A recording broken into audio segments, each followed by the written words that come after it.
अच्छा, अब इस टाइप की पैकिंग, ये जो हमने हेडिंग लिखा, नए लोग कितने हैं आज? एक, ठीक है। सो अब ये जो हमने हेडिंग लिखा, इसकी बात बाद में करते हैं, ठीक है। अभी हमारा टारगेट ये है कि हमने जैसे इस कमरे में बॉल्स रखनी है, ग्राउंड लेयर में बॉल्स रखनी है, ठीक है। सबसे क्लोज कैसे रखी जाएगी, ठीक है, ये अभी हमारा टारगेट है। सुनते जाना, समझ में आ जाएगी बात, ठीक है। तो जैसे हम एक रो लगा रहे हैं, फिर उसके साथ दूसरी रो, तीसरी, है ना, साथ साथ में क्लोज फिट, उसी का हम तरीका जो है यहाँ पर देख रहे हैं, ठीक है, समझते जाना। तो इन लोगों को पता है, लास्ट लेक्चर में हमने किया है, ठीक है। तो अभी हम ध्यान देते जाइए, ये हमने एक बॉल रखी, दूसरी बॉल, ऐसे जो है हम लेयर बनाते जाएंगे।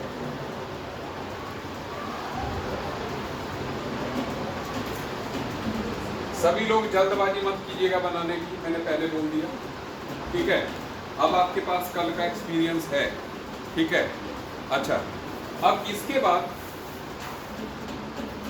इसके बाद जो है हमने अगली लेयर रखनी है, तो अगली लेयर रखेंगे जी यहाँ पर, ऐसे।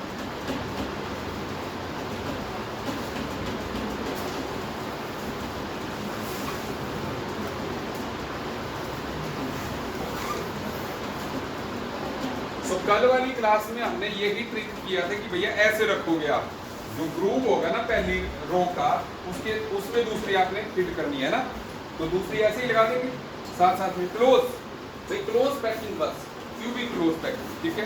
अच्छा, तो अब इसके बाद ये ऐसे हमने जो है बॉल्स के साथ बॉल्स जो है रखते जाना, ऐसे बॉल्स के साथ बॉल्स जो है रखते जाना।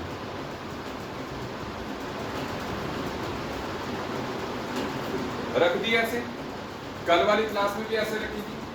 अच्छा, और मैंने कल वाले लेक्चर में इनको ये भी हमने किया था कि ये जो जगह खाली बचती है, इसको हम वाइड बोलते हैं, ये जो जगह बची है वाइड बोलते हैं, ठीक है ना।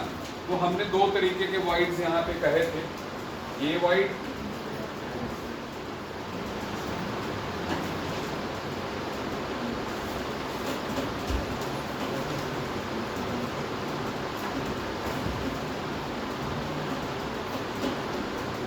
और साथ में हमने बोला था बी वाइड।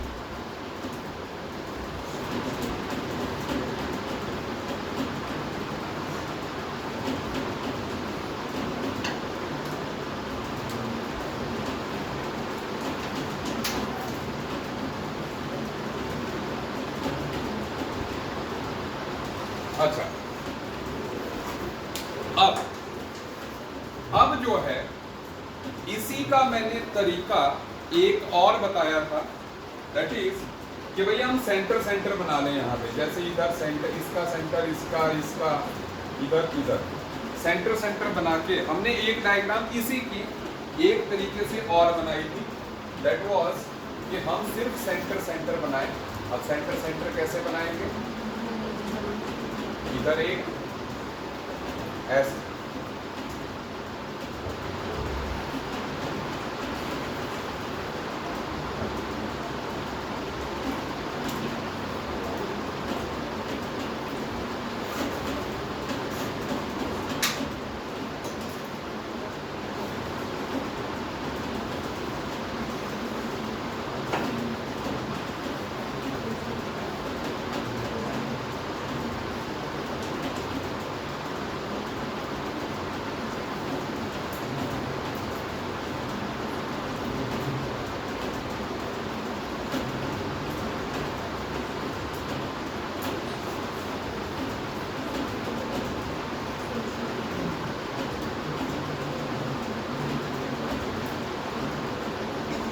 ऐसे, ठीक है।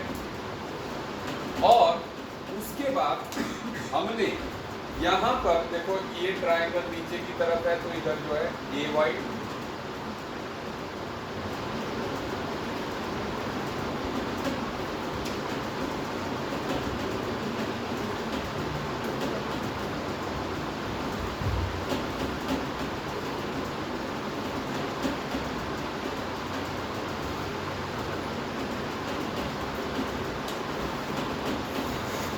वैसे ही इधर बी।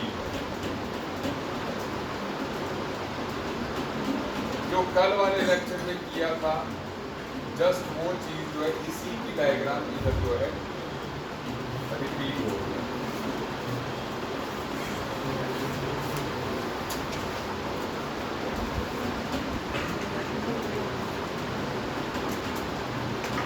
ठीक है, सुनते जाएं।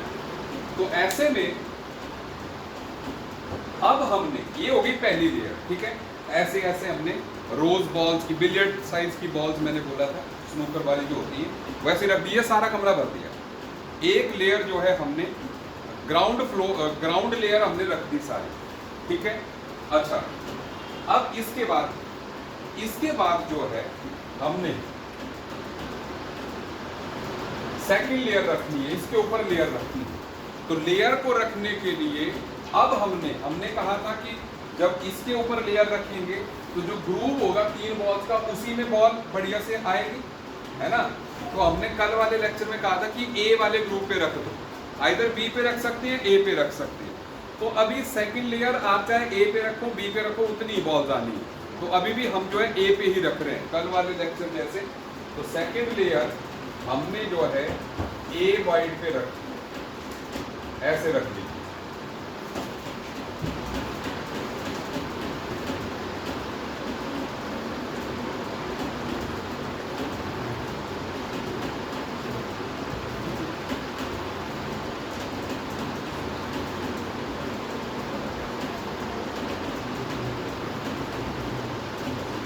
बस ये समझते जाओ हम बॉल्स रख रहे हैं, समझ आ रही है बॉल्स। ऐसे आप ए पे ही रख सकते हैं, अगर ए पे डिसाइड कर दिया, क्योंकि ए पे रख दी फिर बी पे नहीं रख सकते, क्योंकि फिर वो बॉल फिसल जाएगी। समझ आ रही है बात, है ना, समझ आने लगी। बस अब देखो, तो यहाँ पर मैंने बनाना है कि भैया हमने ए वाइड पे सेकंड लेयर रखी, तो सेकंड लेयर को मैं सर्कल से रिप्रेजेंट कर दे रहा हूँ। ये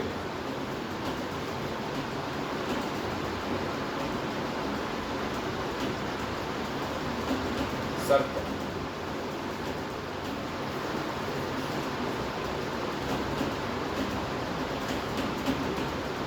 ये हो गई अपनी सेकंड लेयर, ठीक है।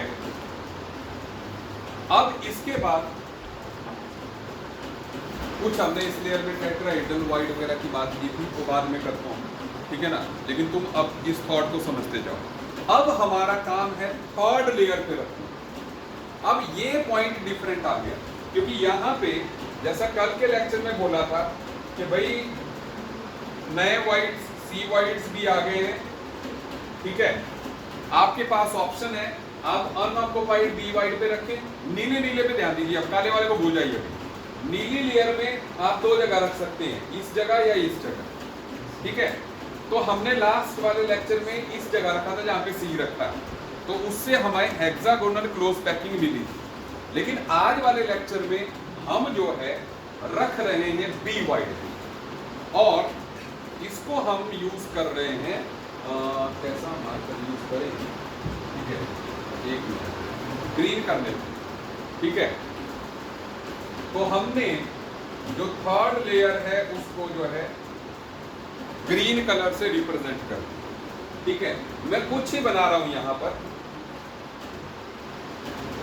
क्योंकि ये ज्यादा कंफ्यूजन वाला ना हो, आप ध्यान देते रहिए। मैंने बी वाइड पे रखता जा रहा हूं मैं, ये बिल्कुल ही अलग लेयर, ठीक है, बिल्कुल ही अलग लेयर, ना ये ए के साथ मैच कर रही है ना बी के साथ कर रही है।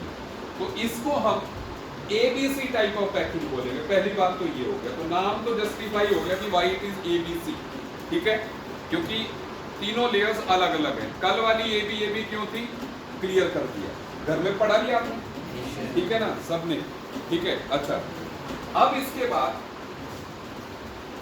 व्हाट इज देयर कि हमने चलो थर्ड लेयर रख दी। थर्ड लेयर किस पे आई है, बी वाइड पे। तो बी वाइड के ऊपर हमने जो है ग्रीन कलर ये बना दिया,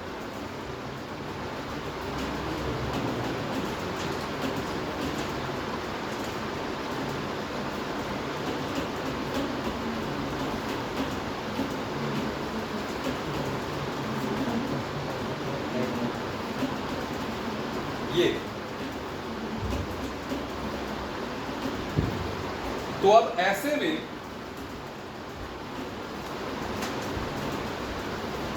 हम तीनों लेयर रख चुके हैं। यहां तक तेरे को बात समझ में है ना? बॉल के ऊपर बॉल रखनी है, आ रही है ना? हाँ बस। अब क्योंकि यहां से पिक कर लोगे, मैं ये भी बता दूं, मैं नई क्लास भी लगाऊंगा। एक जो लेट लोग आए हैं उनके लिए इस टॉपिक को पढ़ाने के लिए मैं 0 से क्लास लगाऊंगा, ठीक है?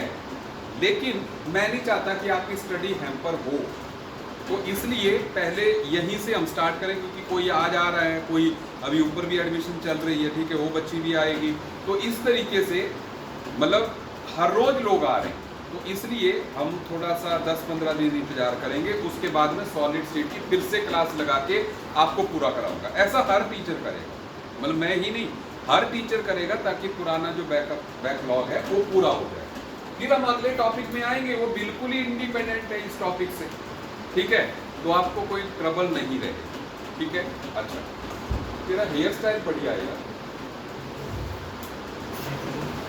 हैं? मैं भी ऐसा बनाऊंगा, देखना, है ना? थोड़ा सा और ज्यादा कर ले, बरसात का मौसम आ रहा है, भीगेगा भी नहीं। अच्छा सुनो, ये अब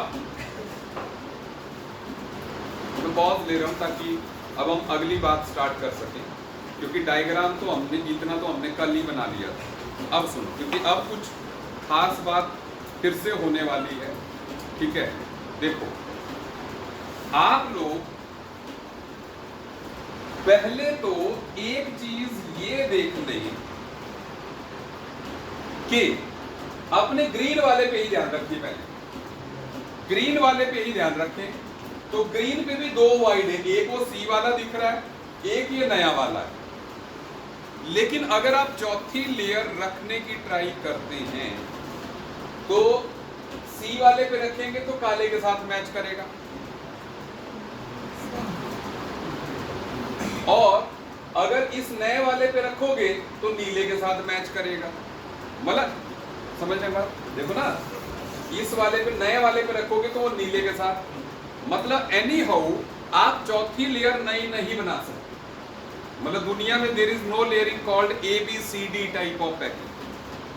मतलब ABC के बाद आइदर A आना है, मतलब अगर C वाइड पे रखोगे आइदर B आना है। क्या मेरी बात समझ रहे हैं? हम इस, क्योंकि रेगुलर पैटर्न में हम चल रहे हैं भाई ABC, तो फिर से A आए तो रेगुलर पैटर्न में, अगर ABCB ऐसे चलता रहा तो वो रेगुलर पैटर्न नहीं है, वो फिर एमॉर्फस टाइप के सॉलिड्स हो गए, है ना?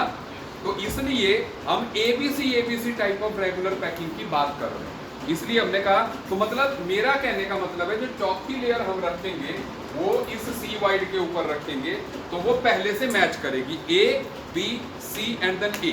मतलब अगर मैं सिर्फ एक जो है, अगर मैं चौथी लेयर बनाऊं यहां पर, जिसको कि मैं रेड से मार्क कर देता हूं कोई एक पॉइंट जो है, जैसे मान लो ये मैंने रेड से पॉइंट कर दिया,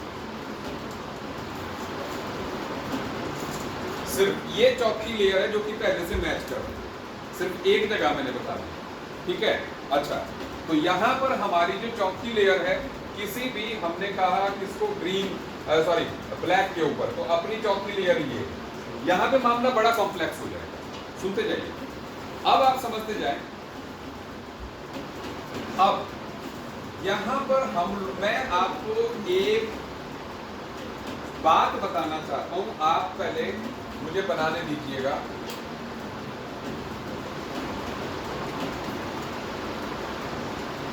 इसके एक खास हिस्से की तरफ मैं आपका ध्यान दिलाना चाहता हूं।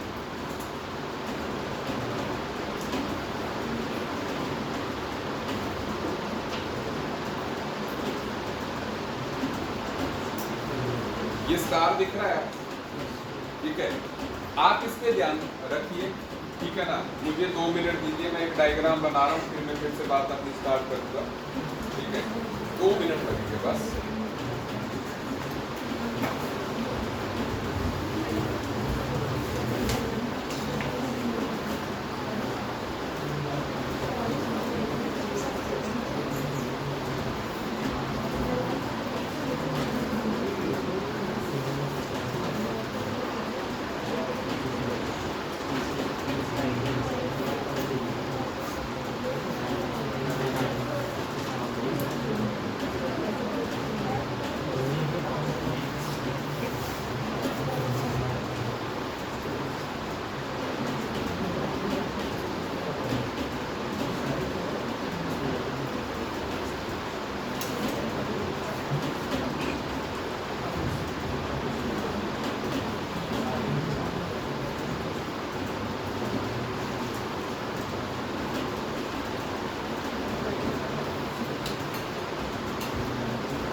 अच्छा, अब सुनिए आप,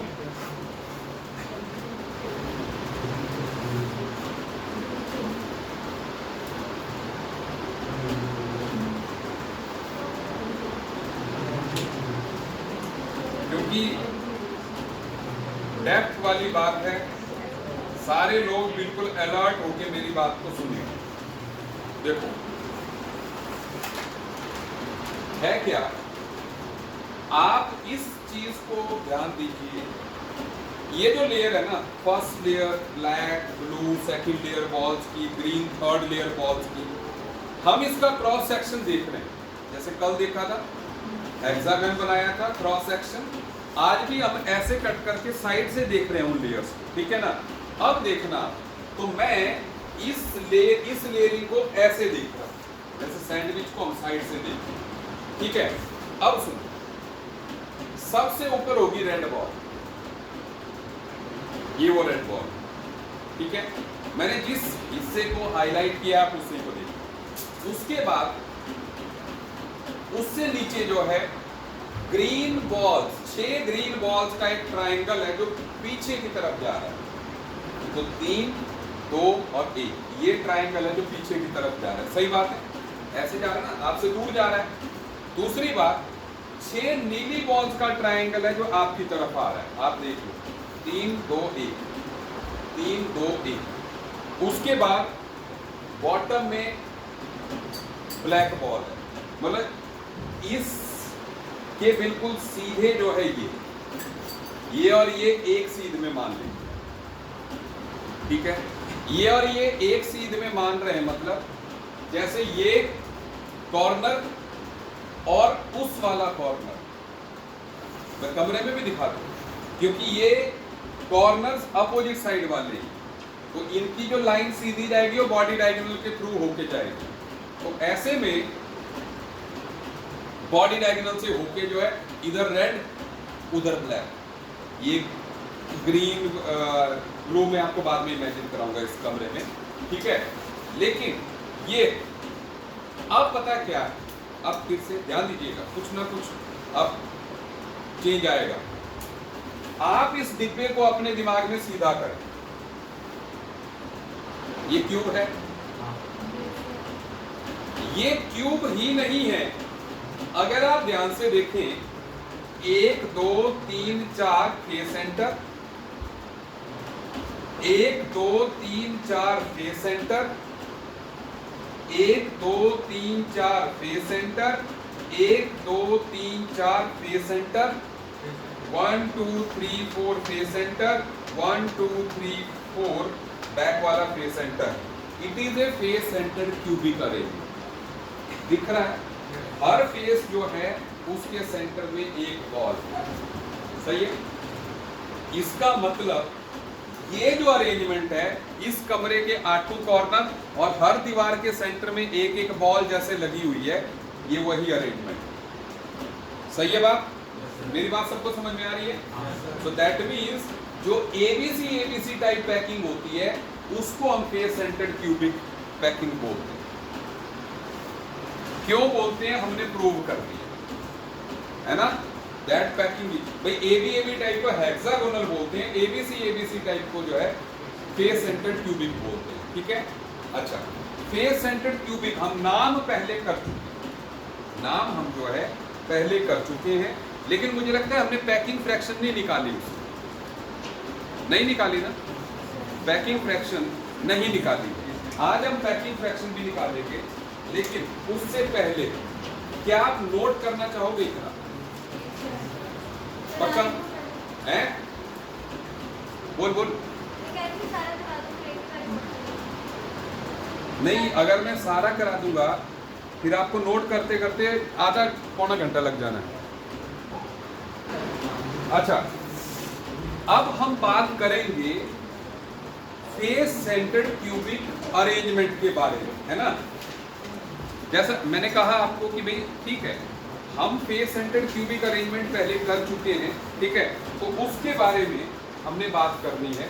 तो सबसे पहले अपनी फेस सेंटर्ड क्यूबिक अरेंजमेंट या यूनिट सेल जो है किस तरीके की होती है, ये फिर से मैं वही उसी यूनिट सेल को सिर्फ सीधे बना रहा हूं, बाकी ये बात, ये यूनिट सेल सेम है कि कॉर्नर पे होंगे, इसमें कॉर्नर पे होंगे स्पेयर्स और हर एक फेस सेंटर पे होंगे। एक क्यूब में देयर आर 6 फेसेस, ठीक है, यहाँ पे थोड़ा सा एक बना दिया, एक इधर बना दिया, ठीक है, ये समझ आ गई बात। ये अरे यही हमने इधर बनाया था, उसी को मैंने इधर बनाया। सुन ले, पहली बात आपको ये समझनी है यहां पर कि जैसे कोऑर्डिनेशन नंबर हमने नहीं किया, लास्ट इसका कर लिया था, एबीसी टाइप वाले का कर लिया था, ठीक है। इसका भी करने के लिए इसका कोऑर्डिनेशन नंबर पहले लिख लें आप सीधे, इसका कोऑर्डिनेशन नंबर भी 12 होता है, ठीक है। मतलब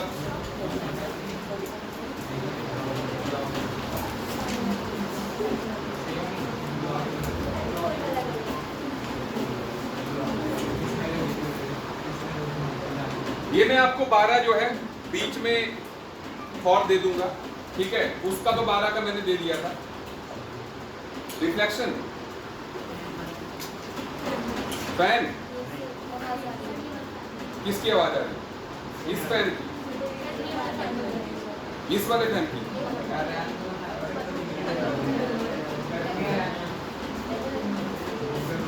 कोई बात नहीं, मैं अब नेक्स्ट क्लास में, क्योंकि मुझे लगता है ये कनेक्शन सारे फैंस एक ही इससे जोड़े हैं इन्होंने।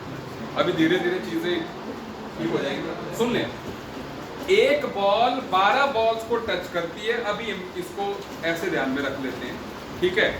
उसके बाद द सेकेंड थिंग यहां पर आप ध्यान दीजिए, जो अपना फेस सेंटर है ना, उसका अगर आप टॉप व्यू अगर देखें, सुन ले, टॉप व्यू अगर हम देखेंगे तो सुन ले, एक फेस के सेंटर में बॉल है और ऐसे जो है 4 बॉल्स ऐसी, समझ रहे हो? यही है फेस सेंटर की सिचुएशन भाई। एक बॉल बीच में 4, इसका मतलब ये हुआ कि ये बॉल कॉर्नर वाली इसको नहीं टच कर रही है। अगर इस क्यूब की एज लेंथ a है तो सिंपल क्यूबिक जैसे हम ये नहीं बोल सकते कि a is equal to 2r, क्योंकि they are not touching each other. सही है बात? लेकिन हम ये कर सकते हैं कि अगर ये डिस्टेंस a है तो ये कितना होगा? √2a। क्या बात है, ये आवाज वंशिका की है? अरे दमदार आवाज है, अक्ष की भी। अच्छा अच्छा, मिक्स हो गई। अच्छा सुनो, अब √2a is equal to 4r होगा, बोलो होगा कि नहीं? r r r r। तो इसका मतलब ये हो गया कि अपना r जो है, ये a जो है, a तो हो गया कितना? 2√2r। भाई √2 से 4 को कट करेंगे तो 2√2 आएगा। so that means r is equal to a upon 2√2। सही बोला? चलो, अपने काम आएगी, हो सकता है ये कैलकुलेशन जो है, ठीक है। अच्छा अब सुनिए, यहां पर पहला नेक्स्ट जो चीज है वो ये है कि हमने इस यूनिट सेल की डेंसिटी निकालनी। डेंसिटी हमने फार्मूला किया था डेंसिटी का, Z into m upon Avogadro number into AQ। ये तुमने नहीं किया, ये अलग से करवा दूंगी, ठीक है ना। लेकिन यहां पर क्या है, Z क्या होगा? In case of space centred cubic, effective number of space per unit cell कितने निकाले थे हमने? 4 है ना। मैं फिर से रिवाइज करवा देता हूं इस बात को, फिर से रिवाइज करा देता हूं इस बात को कि किस तरीके से Z4 आता है। बोर्ड पे देखें, तेरे को भी समझ में आ जाएगा। जैसे एक बॉल जो इस कॉर्नर पे है वो 8 कमरों को टच करनी होगी। इस कमरे को, साथ वाले को, साथ वाले को, उसके साथ वाले को और 4 ऐसे ही ऊपर। तो मतलब हर कमरे में उस बॉल का कंट्रीब्यूशन 1/8 होगा। सही है बात। इसलिए और एक कमरे में कॉर्नर्स कितने होते हैं? 8। तो पर कमरा, इसको हम यूनिट सेल बोल रहे हैं, पर कमरा 8 × 1/8 है ना भाई। 8 है और 1/8 कंट्रीब्यूशन हर कमरे के लिए। ठीक है, सुनते जाएं। तो ऐसे में अब और साथ में फेस सेंटर, देखो जो हर दीवार के सेंटर में है वो कितनी शेयरिंग होगी? हाफ, क्योंकि 1/2 भी दिखेगा हर एक कमरे से। और कितने फेसेस होते हैं क्यूब में? 6 फेसेस होते हैं। तो 6 × 1/2 कितने हो गए? 4 हो गया। तो Z इसलिए 4 है। ठीक है, effective number of particles per unit cell जो है इसलिए 4 है। ठीक है, अब A और R में हमने रिलेशन निकाल ही रखा है। तो अगर आपको R की टर्म्स में आएगा तो इसमें A = 2√2R जो है ये भी हम यूज कर लेंगे। ठीक है, तो हमारी डेंसिटी जो है हम कैलकुलेट कर सकते हैं। Is it okay? अच्छा, अब इसके बाद चौथी बात जरूरी बात, दैट इज पैकिंग फ्रैक्शन।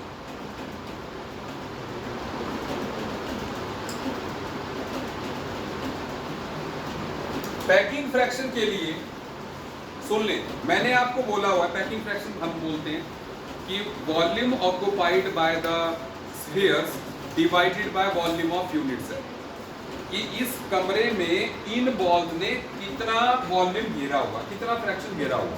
अब सुन ले, मैं आपको फेस सेंटर्ड क्यूबिक फिर से अज्यूम करा दूं कि होती कैसे। ठीक है, आप मेरी बात पे ध्यान दीजिए। सबसे पहले आप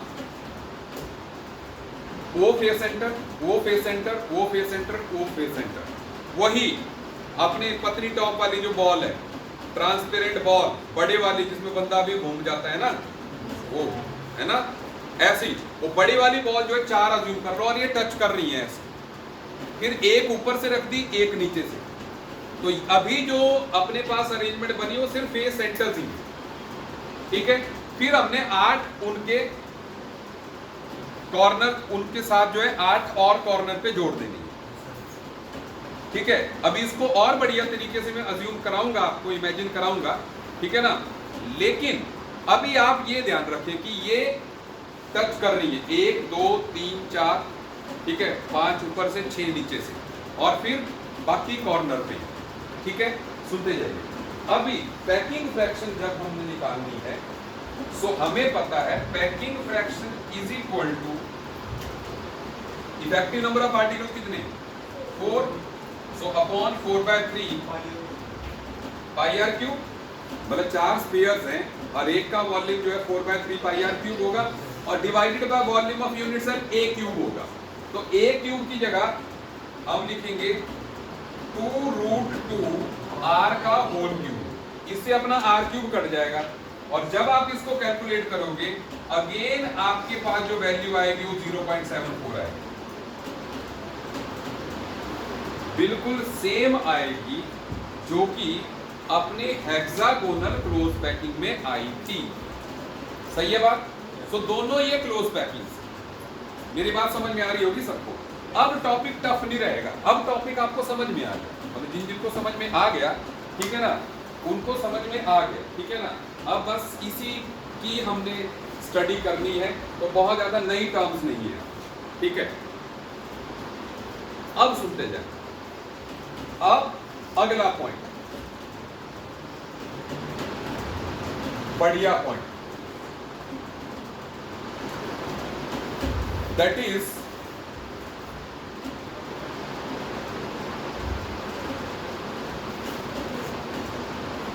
neighbour relations.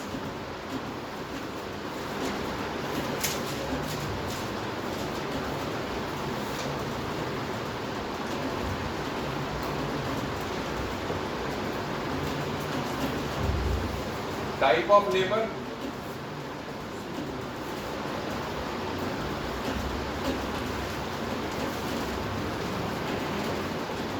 Distance between them and the number. So अब देखना है नियरेस्ट। अब मैं आपको इमेजिन कराऊंगा कोऑर्डिनेशन नंबर, ठीक है? ध्यान दीजिएगा, जैसे हम लोग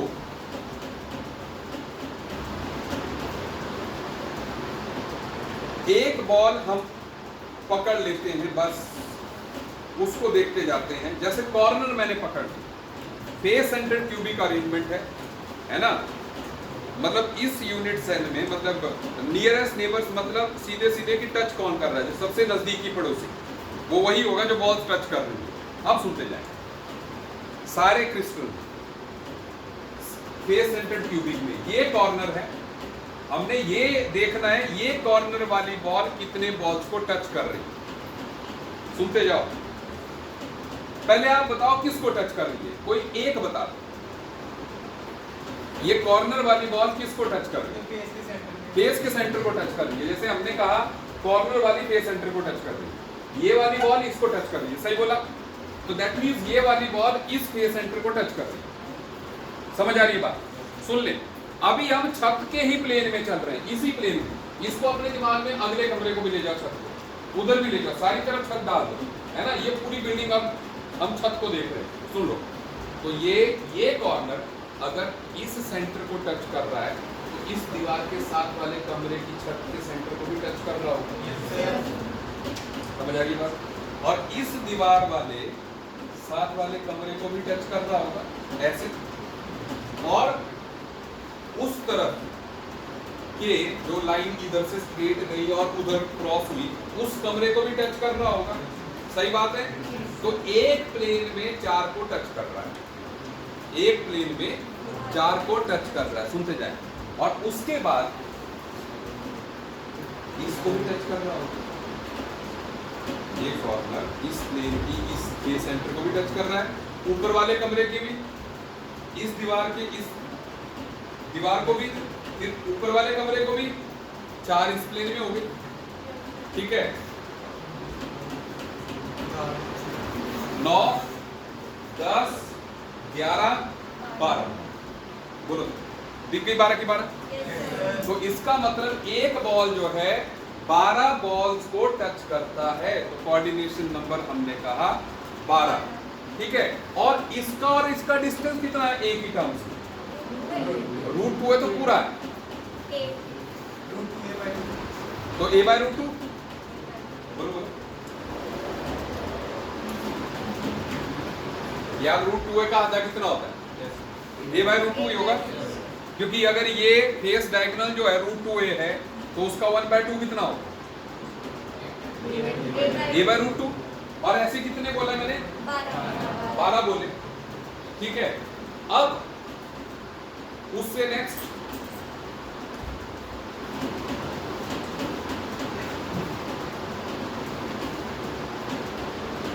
नेक्स्ट नियरेस्ट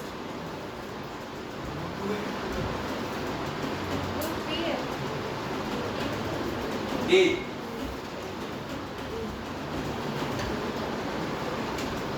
इस कॉर्नर से इस कॉर्नर का डिस्टेंस कितना है? ए। भाई √2 है तो उससे बड़ा ही हुआ, √3 भी उससे बड़ा ही हुआ, तो जब ए पे मौजूद है तो नेक्स्ट नियरेस्ट इज ए, ठीक है? भाई दो नेबर्स के बीच में a/√2 से बड़ा डिस्टेंस, ठीक है ना, इस अरेंजमेंट में a होगा। और a पे कितने हैं? 6, बिल्कुल इमेजिन कर चुके हैं, फिर भी बता दो। एक इस कमरे का, फिर इसी लाइन को आगे ले जा, 2, फिर 3, फिर 4, 5, 6, सही बात है? 6 हो गए a डिस्टेंस। अच्छा, अब नेक्स्ट टू नेक्स्ट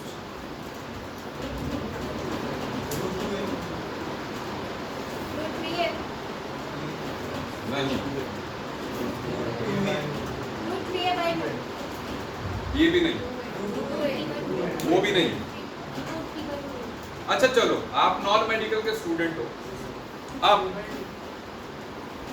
सारे गलत, सुन लें, मैं आपको बताता हूं क्योंकि इमेजिन नहीं होगा, ठीक है, तो इसलिए मैं सीधे बता देता हूं, ठीक है, हम टाइम क्यों लगाएं। आप इस कॉर्नर को देखें, ये कॉर्नर इस कमरे के कितने फेसेस को टच कर रहा है? कौन कौन सा? 3 को टच कर रहा है, बिल्कुल सही। तो बाकी जिन तीन फेसेस को ये नहीं टच कर रहा है, उसके फेस सेंटर और इसका डिस्टेंस एक ही टर्म्स में कितना होगा? मतलब इस फर्श के सेंटर का डिस्टेंस इधर से एक ही टर्म्स में कितना होगा? भाई चलो ऐसे मतलब थोड़ा सा कर लेते हैं। ये डिस्टेंस हमने निकालना है, तो पहले ये डिस्टेंस कितना होगा? a होगा, ये तो ये होगा, और दूसरा मैं यहां से आधा ले जा रहा हूं, मतलब a/√2 होगा ना। तो अगर ये a/√2 है, तो अब आप निकाल सकते हो कितना होगा? बोलो बोलो। a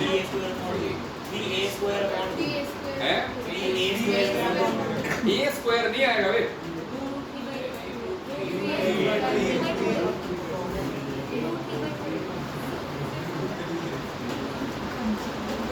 ये होगा कि नहीं पहले ये कंफर्म करो। ऐसे नहीं, पहले कंफर्म कर लो, ठीक है। अगर ये a है और ये a/√2 है, तो ये जो डिस्टेंस है ये √3/√2a होगा। तो नेक्स्ट टू नेक्स्ट ये हो, चलो ये बता दिया, ये बता दो कि कितने इस डिस्टेंस पे होंगे इस कॉर्नर से टोटल?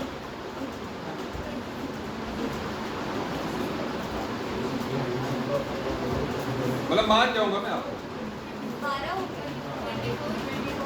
24। कैसे? इस कमरे पे ही 3 है ना, ये वाला और ये वाला। मैंने कहा जिन फेसेस को ये नहीं टच कर रहा है, तो इट इज कॉमन टू 8,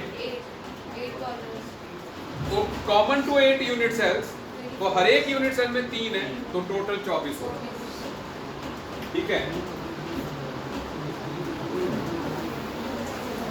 बोल दो सही बात के नहीं, ऐसे मत हाँ करिए, ठीक है। अब ध्यान देते रहिए,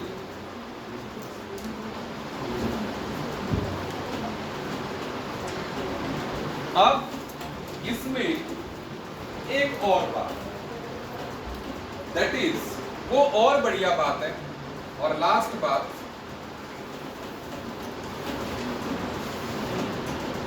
लोकेशन ऑफ वाइट्स।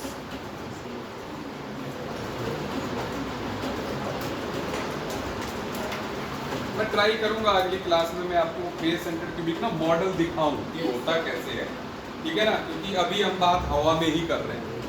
एक्चुअल में मॉडल मैंने बनाए होते थे, लेकिन होता क्या था कि साल में एक बार यूज आते थे, फिर बॉल धीरे धीरे बच्चे निकाल ले जाते थे, ठीक है, तो वो अरेंजमेंट बची ही नहीं थे, तो अब फिर से बनाएंगे, ठीक है।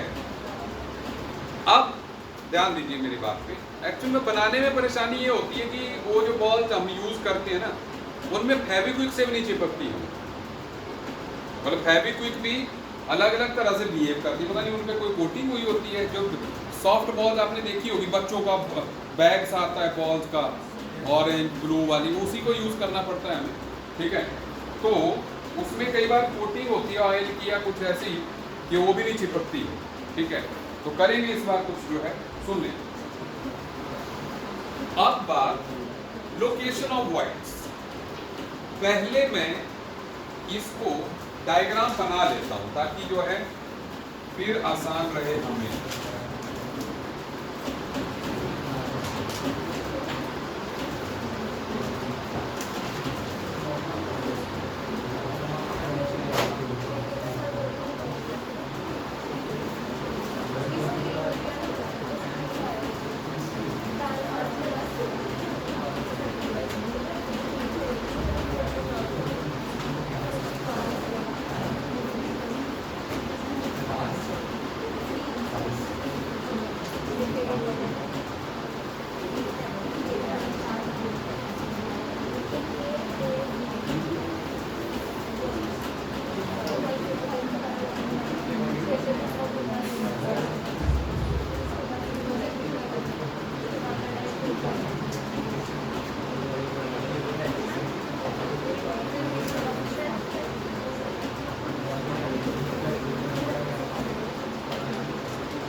अच्छा सुने, ये मैंने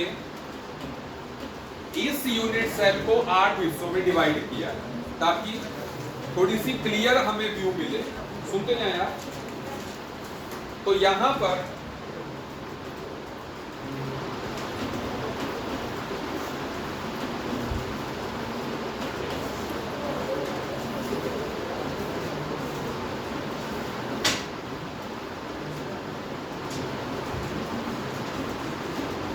पहले आप अपने दिमाग में ये बिठा लें कि ये और ये एक ही बात है।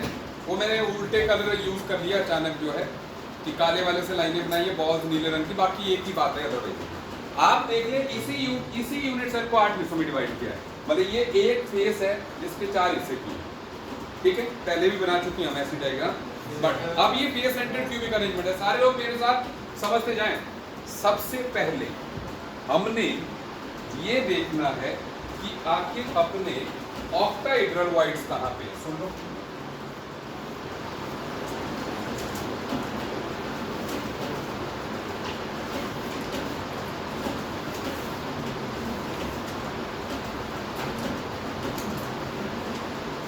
दो तरह के वॉइड्स होते हैं ना, टेट्राहेड्रल वॉइड्स, 3 डायमेंशनल, ऑक्टाहेड्रल।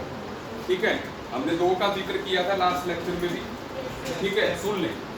तो अभी भी ए और बी वाइड टेट्राहेड्रल और ऑक्टाहेड्रल रिस्पेक्टिवली थे। अब सुने, ऑक्टाहेड्रल वाइड में इमेजिन कराने जा रहा हूं, सारे लोग इमेजिन ढंग से कर लेना। ऑक्टाहेड्रल, तेरे को पता है ऑक्टाहेड्रल शेप, 4 बेस फिर पिरामिड ऊपर को, ठीक है। अच्छा, अब इस कमरे में आप कॉर्नर वाली बॉल्स को भूल जाओ। ये फेस सेंटर, ये फेस सेंटर, ये फेस सेंटर, ये फेस सेंटर, एक स्क्वायर बन गया। ये बॉल एक दूसरे को टच कर रही है। एक बॉल ऊपर से डालो, एक नीचे से डालो, जो बीच में जगह बची दैट इज ऑक्टाहेड्रल वाइड। बन रहा है ऑक्टाहेड्रल वाइड के नहीं? देखो ना भाई, ये स्क्वायर बेस हो गया, 4 लाइनें लगा दो तो इसके 4 आपको फेसेस दिख रहे हैं ट्रायंगुलर, 4 ऐसे नीचे को, तो ऑक्टाहेड्रल बन गया। तो मतलब बॉडी के सेंटर में ऑक्टाहेड्रल वाइड है, पहली बात। तो ऑक्टाहेड्रल वाइड कहां पे है ये मैं रेड मार्कर से बना देता हूं। ठीक है, चलो ग्रीन मार्कर से बना देते हैं। मतलब ऑक्टाहेड्रल वाइड जो है एक तो बॉडी के सेंटर में होगा। देखो ना, मैंने आपको ये इमेजिन कराया, ये 4, एक ऊपर एक नीचे, इधर ऑक्टाहेड्रल वाइड। सुनते जाओ। और क्योंकि वो बॉडी के सेंटर में है तो इसलिए उसकी कंट्रीब्यूशन तो 1 ही होगी, वो तो किसी से शेयर नहीं होगा। ठीक है, अगली बात, आप इमेजिन करें इस एज सेंटर को, इस एज सेंटर को आप इमेजिन करें। यहां पे भी मैं इमेजिन करा देता हूं। जैसे अगर आप यहां पे देखिए इस एज सेंटर को, इस एज सेंटर से हम जो है अगले कमरे में जा रहे हैं जहां पे एक बॉल और है। इस एज सेंटर से अगर आप अगले कमरे में जाओगे तो फेस के सेंटर में एक बॉल होगी, और ऐसे ही इसके ऊपर वाले कमरे के फेस सेंटर में भी एक बॉल होगी। मतलब इस एज को टच करने वाली कौन कौन सी बॉल्स हैं सुन लें आप। ये कॉर्नर वाली बॉल, ये कॉर्नर वाली बॉल, ये नीचे वाली, ये फेस सेंटर, ऊपर का फेस सेंटर, इधर का फेस सेंटर और उस कमरे का फेस सेंटर। तो बोलो बना ऑक्टाहेड्रल वाइड के लिए। ये देखो इस टाइम पे ये भी यहां पर जो है ऑक्टाहेड्रल वाइड है। सही है बात? तो दैट मींस हर एक एज के साथ यही हो रहा हो। तो हर एक एज पे देयर इज ऑक्टाहेड्रल वाइड।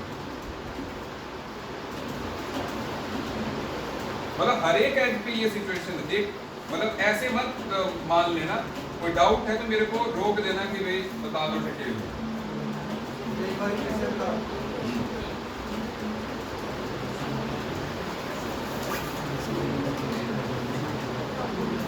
मैंने कहा इस एज के सेंटर को, ये वाला फेस सेंटर, फिर ये कॉर्नर, फिर साथ वाले कमरे का फेस सेंटर, 4 हो गए। और एक इधर इस पॉइंट पे बॉल है और एक इसी के जस्ट ऊपर बॉल। तो 6 जो है ऑक्टाहेड्रल वाइड जो बना रहे हैं, इसलिए मैंने कहा हर एक एज के सेंटर पे जो है ऑक्टाहेड्रल वाइड होगा। आपके सामने डायग्राम बनेंगे। और एज की कंट्रीब्यूशन कितनी होती है? 1/8 को कागज। इस एज को कितने कमरे शेयर करते हैं? ये वाला कमरा, साथ वाला कमरा, ऊपर वाला कमरा, उससे साथ वाला कमरा। बस अगर यहाँ पे बॉल होगी वो मुझे 1/4 लिखेगी, तो इसलिए एज सेंटर पे जो है उसकी 1/4 कंट्रीब्यूशन। और कितनी एजेस होती हैं एक क्यूब में? कितनी एजेस होती है? 12। और हर एक एज की 1/4 contribution. Total effective number of octahedral wides कितने होंगे? 4। ऐसे मत बोलियो, समझ में आ गया? क्लियर हो गया ना? ठीक है, तेरे को भी कुछ कुछ तो समझ में आ रहा है ना? चल अब सुन, अब हम बात कर रहे हैं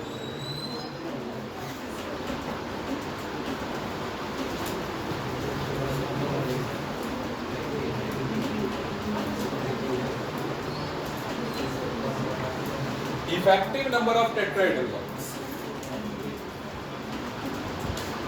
effective number of tetrahedral wides.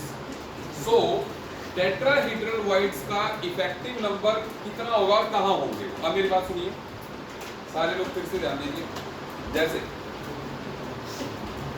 Again आप अपने दिमाग से 1 2 3 4 फेस सेंटर, ऊपर नीचे, सिर्फ फेस सेंटर वालों पे ध्यान दीजिए, सिर्फ फेस सेंटर वाले आप देखो पहले, ठीक है? आपके दिमाग में फेस सेंटर वाले हैं। अब सुनो, ये फेस सेंटर और ये फेस सेंटर और ये फेस सेंटर मिलके एक ट्रायंगल बना रहे हैं जो नीचे की तरफ झुका है। बोलो सही है कि नहीं? ये फेस सेंटर और ये फेस सेंटर, ये फेस सेंटर मिलके ट्रायंगल जो नीचे की तरफ झुका है। तो तीन, और ये तीनों टच भी कर रहे हैं, ये तीनों एक दूसरे को टच कर रहे हैं। अब उसके ऊपर आप इस कॉर्नर वाली बॉल को लगा दो ट्रायंगल के सेंटर में। बोलो टेट्राहेड्रल वाइड बना के नहीं? भाई 3 बॉल नीचे हैं, ऊपर सेंटर में एक बॉल रख दो, टेट्राहेड्रल वाइड बनेगा कि नहीं? बन रहा है? सही है बात? चलो यहां इमेजिन कराते हैं, एक बॉल इधर, एक बॉल इधर, एक ऊपर टॉप पे। अब ट्रायंगल ऊपर की तरफ पॉइंटेड बन रहा है। ये वही है जो ऑक्टाहेड्रल का एक फेस है, तो वो ट्रायंगुलर, और उसके ऊपर आप इस बॉल को डाल दो, फिर से टेट्राहेड्रल वाइड बना। मतलब एक इधर जिधर मेरा हाथ है, एक इधर जहां पे मेरा हाथ है, फिर से एक इधर, एक इधर, एक उधर, एक इधर, इधर। इस कमरे को 8 हिस्सों में डिवाइड कर दो, मतलब इस हर एक हिस्से में एक टेट्राहेड्रल वाइड। ये जो एक हिस्से को 8 क्यूब में डिवाइड किया, तो हर क्यूब का सेंटर इज टेट्राहेड्रल वाइड। बोलो सही? इधर है, इधर है, इधर नहीं? इमेजिन होगी बात? तो इसलिए ठीक है, ये जो है जहां पे, क्योंकि अब आप समझ गए हैं बात, क्योंकि अब इस कॉम्प्लेक्स जगह पे मेरे को बनाने में थोड़ी सी परेशानी होगी, बट आप बात समझ गए कि आखिर टेट्राहेड्रल वाइड है कहां का।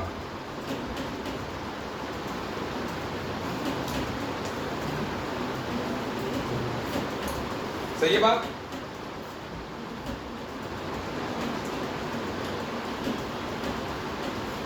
भाई जैसे मैंने बोला, जैसे ये टेट्राहेड्रल वाइड है, तो इसको ये इसको टच कर रहा है, इसको कर रहा है, इसको कर रहा है और इसको कर रहा है ना? तो ऐसे हर एक 1/8 हिस्से में एक टेट्राहेड्रल वाइड है और उसको शेयर भी कोई नहीं कर रहा। So that means they are 18 number. सही है बात? अच्छा सो बढ़िया बात है, ठीक है, सबको आसानी से समझ में आ रही है। अच्छा, अब इसमें हम लोग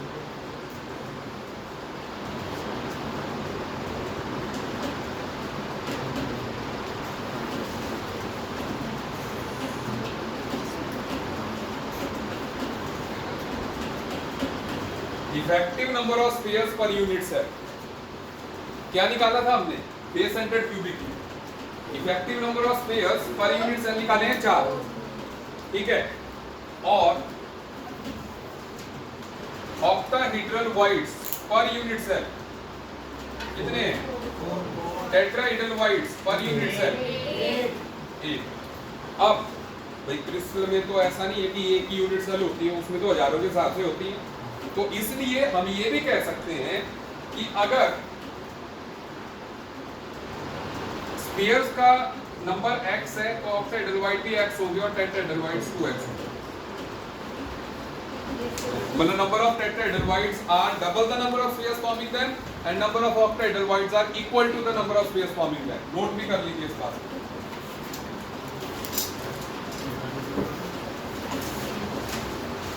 अब ये बातें ना आपके बुक्स में कहीं भी नहीं, जो मैं आपको बता रहा हूँ ना वो कहीं भी नहीं है। फोटो ग्रुप में डालनी, चलो डाल दूंगा यार, रिकॉर्डिंग कर रहा हूँ। कोई अपना कैमरा दे दो, फिर ग्रुप में डाल दो। किसी बात है वो? हाँ अच्छा देख, क्योंकि मैं अगर फोटो लूंगा तो वीडियो पॉज की जगह स्टॉप हो जाएगा, ठीक है। और उससे होगा क्या कि हमारी रिकॉर्डिंग हो जाएगी बंद, फिर 2 वीडियोस बनाने पड़ेंगे।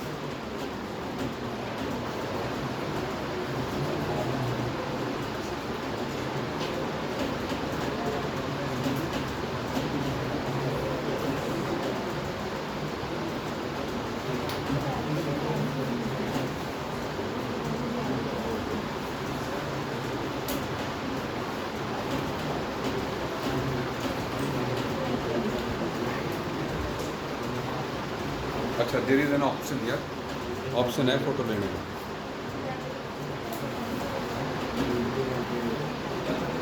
है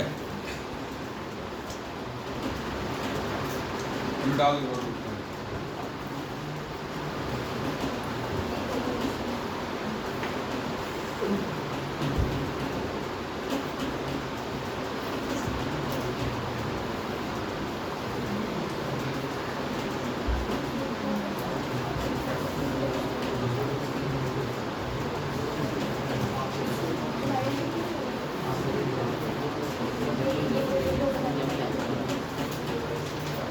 जल्दी से नोट कर लें ताकि हम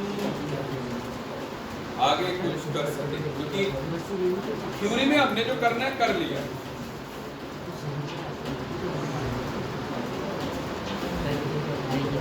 मतलब आज हम ये तो सीख ही गए कि क्लोज पैकिंग में आखिर फेस सेंटर्ड क्यूबिक होते ही कहाँ पे है ना, हमने उसी से स्टार्ट किया था। पहले उसको प्रूव किया कि वो एफसीसी कैसे है, फिर हमने एफसीसी के बारे में सारी बात की।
चलो नोट कर रहे हैं, बिल्कुल आराम से नोट कीजिए।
अच्छा